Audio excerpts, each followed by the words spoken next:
नमस्कार दोस्तों, एक ऐसा रहस्यमय शिव मंदिर जिसके बारे में मान्यता है कि यदि कोई व्यक्ति वहां जाकर भगवान शिव का दर्शन करता है तो उसका जन्म फिर कभी पशु योनि में नहीं होता। आप सबको पता ही है कि भगवान शिव का मंदिर जहां भी है उसके सामने नंदी जी विराजमान रहते हैं। दुनिया के सभी मंदिरों में भक्तगण शिव जी से पहले नंदी के दर्शन करते हैं, लेकिन इस मंदिर में दर्शन के लिए जाते समय श्रद्धालुओं को नंदी को देखना तक नहीं है।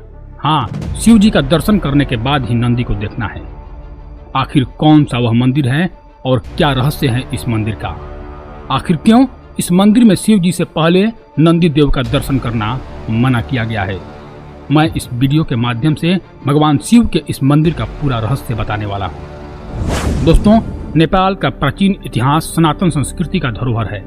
भारत की तरह ही नेपाल में भी एक से बढ़कर एक मंदिर और स्थापत्य कला के नमूने हैं। उसी में से एक है भगवान शिव का पशुपतिनाथ मंदिर, जो कि नेपाल के काठमांडू में बागमती नदी के तट पर है। यहाँ पर उपस्थित भगवान का पशुपतिनाथ मंदिर सनातन संस्कृति का सबसे मूल्यवान धरोहर है। यह मंदिर भगवान शिव के ज्योतिर्लिंगों में शामिल नहीं है, लेकिन दुनिया भर में बहुत चर्चित और विख्यात है। इसकी विशेषताओं और लोकप्रियता को देखते हुए संयुक्त राष्ट्र संघ के यूनेस्को में इसे विश्व धरोहर की सूची में शामिल किया गया है। दोस्तों, भगवान पशुपतिनाथ का मंदिर 2 स्थानों पर अवस्थित है, जिनमें से पहला स्थान नेपाल के काठमांडू में है तो दूसरा भारत के मंदसौर में स्थित है। दोनों ही मंदिरों में समान आकृति की मूर्तियां स्थापित है तथा दोनों ही विश्व भर में विख्यात हैं। कुछ धार्मिक मान्यताओं के अनुसार इसे पौराणिक कथाओं में केदारनाथ ज्योतिर्लिंग के आगे का भाग बताया गया है। पशुपतिनाथ का शाब्दिक अर्थ जीवों का स्वामी होता है। यह 2 शब्दों से मिलकर बना हुआ है, जिसमें से पशु का अर्थ जीव जंतु अथवा प्राणी होता है तथा पति का अर्थ स्वामी अर्थात मालिक होता है। भगवान शिव को ही सृजन का आधार माना जाता है और अंततः सब उन्हीं में विलीन हो जाते हैं, इसलिए उन्हें पशुपतिनाथ कहकर संबोधित किया जाता है। इस मंदिर में स्थापित पशुपतिनाथ भगवान की मूर्ति पंचमुखी है, अर्थात उसमें 5 मुख हैं और 5 ही अपना विशेष महत्व रखते हैं। साथ ही साथ 5 मुखों के साथ अलग अलग अवधारणाएं जुड़ी हुई हैं। पूर्व दिशा की ओर जो मुख है उसे तत्पुरुष कहकर संबोधित किया जाता है, जबकि पश्चिम दिशा की ओर वाले मुख को सदज्योत कहा जाता है।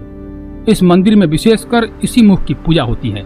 इसके अलावा उत्तर दिशा की ओर वाले मुख को वामदेव या अर्धनारीश्वर कहा जाता है, जबकि दक्षिण दिशा की ओर वाले मुख को अघोरा कहकर संबोधित किया जाता है।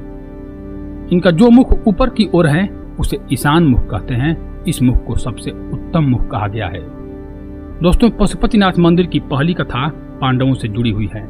कहा जाता है कि अपने बंधुओं की कुरुक्षेत्र में हत्या करने के बाद पांडव बहुत दुखी थे, क्योंकि उन्होंने अपने ही भाई बंधुओं का विनाश कर दिया था। इसलिए उन पर गोत्र हत्या का पाप लग गया था। अपने आप को इस जघन्य अपराध पाप से मुक्त करने के लिए सभी पांडव भगवान शिव की खोज में निकल पड़े, ताकि उन्हें इस पाप से निदान मिल सके। लेकिन भगवान शिव नहीं चाहते थे कि इतने जघन्य पाप के पश्चात पांडवों को इतनी आसानी से मुक्ति मिल जाए। इसलिए पांडवों से दूर केदारनाथ जैसे दुर्गम स्थान पर चले गए। पांडव उन्हें ढूंढते हुए वहां भी पहुंच गए। तब भगवान शिव ने एक बैल का रूप ले लिया था। भगवान शिव पशु का रूप धारण करने के पश्चात पांडवों से छुपकर बैलों के झुंड में विलुप्त हो गए। तब भीम विशाल रूप धारण करते हुए पैर फैलाकर खड़े हो गए। सभी पशु उनके पैरों के बीच में से निकलकर चले गए, लेकिन महादेव रूपी बैल ने ऐसा नहीं किया, जिससे पांडवों को उनके भेद का पता चल गया और अचानक भगवान शिव जमीन में समाते हुए विलुप्त होने लगे। भीम ने अपनी शक्ति को दिखाते हुए उस बैल की पूंछ पकड़ ली, जिसके पश्चात भगवान शिव का पशु शरीर कई टुकड़ों में बट गया, जिसके अंग अलग अलग स्थानों पर प्रकट हुए। पशुपतिनाथ में आकर उनका मस्तक निकला। उनकी पीठ वाला हिस्सा केदारनाथ कहलाया और अलग अलग धर्म स्थलों की उत्पत्ति हुई, जिन्हें पंच केदार कहा गया है। इस घटनाक्रम के बाद भगवान शिव पांडवों के दृढ़ संकल्प व भक्ति से प्रसन्न हो गए और उन्हें सभी पापों से मुक्ति प्रदान की। दूसरी कथा सबसे प्रचलित है।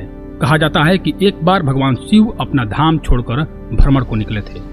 जब वे काठमांडू क्षेत्र में स्थित बागमती नदी के किनारे पहुंचे तो उन्हें यहाँ का दृश्य बहुत मनोरम लगा। वे कुछ दिन यहाँ आराम करने को सोचे और हिरण का रूप धारण करके नदी के किनारे ध्यान मुद्रा में बैठ गए। शिव जी को उनके धाम में न देखकर सभी देवता चिंतित हो गए। जब भगवान विष्णु और ब्रह्मा जी को यह पता चला कि भगवान शिव उस स्थान पर चले गए हैं, वह उन्हें खोजते हुए उनके पास पहुंचे और उन्हें पुनः वहां से वापस ले आने का प्रयास करने लगे, जिसके दौरान भगवान शिव उनसे भागने के लिए और नदी के उस ओर छलांग लगा दिए। कहा जाता है कि इस दौरान वह अपने सिर के बल गिरे और उनके सींग के 4 टुकड़े हो गए और इन्हीं 4 टुकड़ों से भगवान पशुपतिनाथ के 4 मुख की उत्पत्ति हुई।